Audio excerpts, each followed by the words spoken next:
ক্যাম্পাসগুলোতে বিশেষ করে প্রথম সারি বিশ্ববিদ্যালয়ে ছাত্র শিবিরের ভূমিধস বিজয় দেখে ভিপি নূর অবাক। তার কাছে এটা বিশ্বাসযোগ্য মনে হচ্ছে না। 4 ক্যাম্পাসে শিবিরের ভূমিধস জয় রহস্যজনক। নেগেটিভলি বলেছেন রহস্যজনক। হ্যাঁ, এটা তো বলবেনই।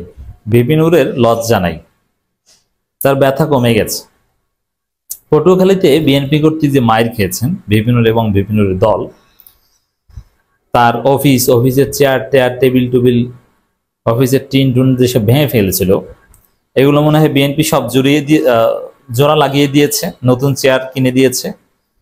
আর মাইর যারা খেয়েছিল তাদের ব্যথা কমে গিয়েছে, কারণ একটা মাইরের ব্যথা তো আর বেশি দিন থাকে না। আর ভিপি নূরের শরীর এমনিতেই সহনশীল, প্রচন্ড শক্তি ভিপি নূরের। কারণ ভিপি নূর যে পরিমাণ মাইর খেয়েছেন, মায়ের সহ্য করে আবারও ঘুরে দাঁড়াচ্ছেন। প্রচন্ড টাডি শরীর বুঝেন, সহনশীল শরীর, ডিউরেবল, সাস্টেইনেবল শরীর। তা মায়ের ব্যথা কমেছে অথবা যোগা চলে গিয়েছে। এখন ভিপি নূর আবার বিএনপির ফাঁদে। বিএনপির কোলে উঠলে, বিএনপির ন্যারেটিভ প্রচার করলে, বিএনপির দালালি করলে, বিএনপির শিখিয়ে দেয়া বক্তব্য দিতে গেলে, বিএনপির সাথে আবার গোপন সমঝোতায় গেলে শিবিরের বিজয় অবিশ্বাস্য মনে হবে, রহস্যজনক মনে হবে।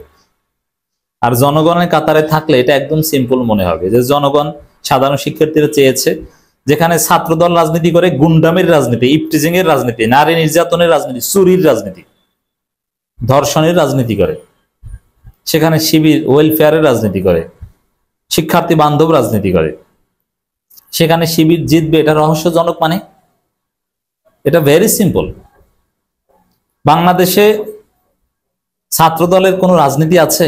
আকাম করা ছাড়া এদের কোনো ভালো কাজ আছে? এক একটা বুইরে খাটাস,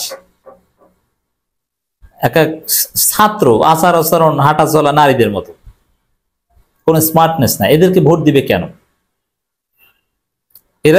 এরা মিছিল করে কিনে, এদের কি স্টুপিড দেখেন। ত্রিভুজ প্রেমের বলি হয়ে এক ছাত্রদল নেতা নিহত হয়েছে, আমরা সমবেদনা জানাই। এর প্রতিবাদে মিছিল করে একটা শিবির দল দরিদ্র জবাইকার। মানে মাথা মোটা এবং অপদার্থ গর্ধব কত প্রকার কি কি। এরকম গাধামির রাজনীতি করলে এরা শিক্ষার্থীদের ভোট পাবে, এটা তো নর্মাল। কিন্তু ভিপি নূর রহস্যজনক ভাবে দেখছেন কেন? মানে এটা জিতিয়ে দেয়া হয়েছে, ষড়যন্ত্র, এভাবে একটা কিছু বলার চেষ্টা করছেন। মোটেই না। ভিপি নূর ছাত্র নেতা, তিনি কিভাবে ভিপি হয়েছেন এটা আমরা জানি। ভিপি নূরের সাহসিকতা আছে, ছাত্রলীগ করতেন, আমাদের ছোট ভাই, আমরা কাছে দেখেছি। আমি সূর্য সেন হলে থাকতাম, ও মহসিন হলে থাকতো, আমাদের পিছনে দাঁড়িয়ে থাকতো একটা সময়। তো সেই নূর নেতা হয়েছেন এবং ভিপি হয়েছেন শিবিরের কল্যাণে, এটা আজকে বলে দিলাম। শিবিরের ভিপি নূর যে ভিপি হয়েছেন তার 80% অবদান শিবিরের। এটা যদি অস্বীকার করেন সে মিথ্যুক অথবা সে মূর্খ, জানে না। আর ঢাকা বিশ্ববিদ্যালয়ে শিবির কি পারে, কি পারত, এতদিন আমরা বলতাম, অনেকে বলতেন যে ভাই মনে হয় বাড়িয়ে বলে। শিবির ঢাকা বিশ্ববিদ্যালয়ে ডাকসু ইলেকশনে এবার জেতার পরে বিশ্বাস হয়েছে শিবির কি, কতটা জিততে পারে, শিবির কত গভীরে পৌঁছে গেছে। ঢাকা বিশ্ববিদ্যালয়ের প্রত্যেকটা ঘাস, প্রত্যেক দেয়ালের প্রত্যেকটা ইট যে শিবিরের সাথে পরিচিত, বুঝতে পারছেন? এই ডাকসু ইলেকশনের পর ভিপি নূর ভিপি হয়েছে কিভাবে? ভিপি নূরের যে কোটা সংস্কার আন্দোলন 18 সালের, হাসান আল মামুন আহ্বায়ক ছিলেন। সাধারণ শিক্ষার্থীরা আন্দোলনে সাড়া দিয়েছে, ইটস ট্রু, কিন্তু আন্দোলনে টাকা দিয়েছে শিবির। এবং আন্দোলন একটা সময় পুলিশি হামলা, ছাত্রলীগের হামলার পর সাধারণ শিক্ষার্থীরা তো যায় না, তখন আন্দোলনটা শিবিরের সংগঠিত জনশক্তির মাধ্যমে কন্টিনিউ করা হয়েছে। এবং নিরাপদ সড়ক চেয়ে আন্দোলন ভিপি নূরদের সামনে রাখা হয়েছে, কিন্তু লজিস্টিক সাপোর্টে সব জায়গায় ম্যান পাওয়ার সাপ্লাই ছিল শিবির। শিবিরের তৎকালীন ছাত্র কল্যাণ সম্পাদক, ঢাকা বিশ্ববিদ্যালয়ের ছাত্র আন্দোলন বিষয়ক সম্পাদক, তিনি এটা সমন্বয় করতেন। এছাড়া আরো অনেকে করতেন। এটা হাসিনা নিজেও জানতো, বলতো। আর শিবির এটা পারে, এটা তো আপনার এখন ওপেন বিষয়। এটা পারে বলেই তো এই যখন সুষ্ঠু নির্বাচন হয়েছে শিবির দেখিয়ে দিয়েছে। এরপরে ভিপি নূরকে ভোট দিয়েছে কারা? আজকে শিবিরে কি ভোট, কত পরিমাণ ভোট ঢাকা বিশ্ববিদ্যালয়ে দেখেছেন না? ওই ভোটগুলো সব নূরকে দিয়েছে, নূর ভিপি হয়েছে।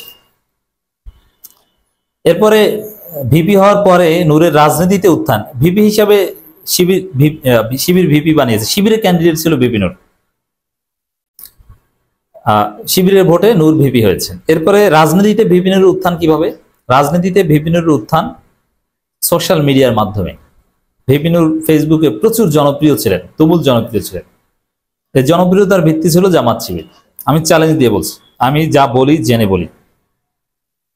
অনেক কথা আপনার আজকে মনে হয় অস্বাভাবিক, কিন্তু কয়েক মাস পর আপনার ভুল ভাঙায় যে সুলাইমান ভাই যেটা বলেছে ওইটাই ঠিক। যেমন ঢাকা বিশ্ববিদ্যালয় শিবির কি, এটা আমরা অনেক আগে থেকে বলি, কিন্তু এটা যারা ঢাকা বিশ্ববিদ্যালয়ে পড়েন নাই বা এটা জানতেন না তাদের কাছে অবিশ্বাস্য মনে হতো। কিন্তু ডাকসু নির্বাচনের পর অনেকে বলছেন ভাই আপনারা যা বলতেন ওইটাই তো। বুঝতে পারছেন? ছাত্রলীগের কেন্দ্রীয় সেক্রেটারি শিবিরের সদস্য প্রার্থী ছিল, কেন্দ্রীয় সেক্রেটারি। ওর 14 গোষ্ঠী জামাত। হাসিনা 5টা লেয়ারে গোয়েন্দা তদন্ত করেছে যাতে শিবির না ঢুকতে পারে, কিন্তু ওই তদন্তের মধ্য দিয়ে একদম পিওর শিবির, তাও মাদ্রাসা ব্যাকগ্রাউন্ডের শিবির, তাও জামাত পরিবারের শিবির, আওয়ামী পরিবারের শিবির না, সে ছাত্রলীগের কেন্দ্রীয় সেক্রেটারি হয়ে গেছে। ঠেকাতে পারেনি। তো শিবির কি বুঝতে পারছেন? এখন ওই সেক্রেটারি পরিবারের লোকজন বলছে আমরা আগে থেকেই জামাত করতাম, এখন আবার তারা জামাত করছে, জামাতের মিছিলে দেখা যায়। যদিও শিবিরের সেই লোক তাকে জামাত বলে দিয়েছে তুমি ছাত্রলীগই করো, তুমি ভবিষ্যতে আওয়ামী লীগের নেতা হবা যদি আওয়ামী লীগ ফিরে আসে বা ছোট আকারে ফিরে আসলে। সে এখনো ছাত্রলীগ করে পালাতক থেকে বা বিদেশে যে, মজা না? যাই হোক দর্শক, তো এখানে শিবিরের যে ভূমিধস বিজয়,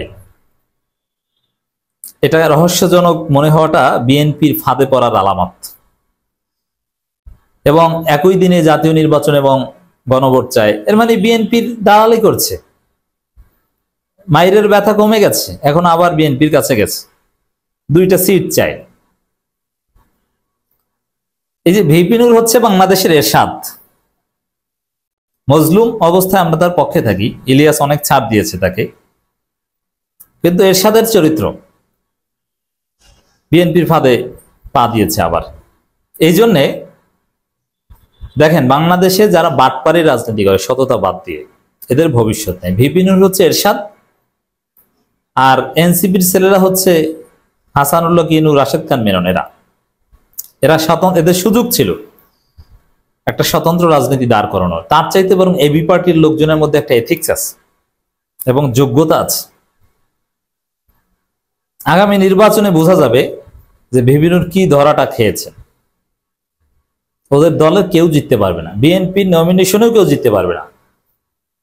ভিপি নূরের আসনে হয় জিতবে জামাত, নয় জিতবে বিএনপির স্বতন্ত্র প্রার্থী, যদি বিএনপি ভিপি নূরকে নমিনেশন দেয়।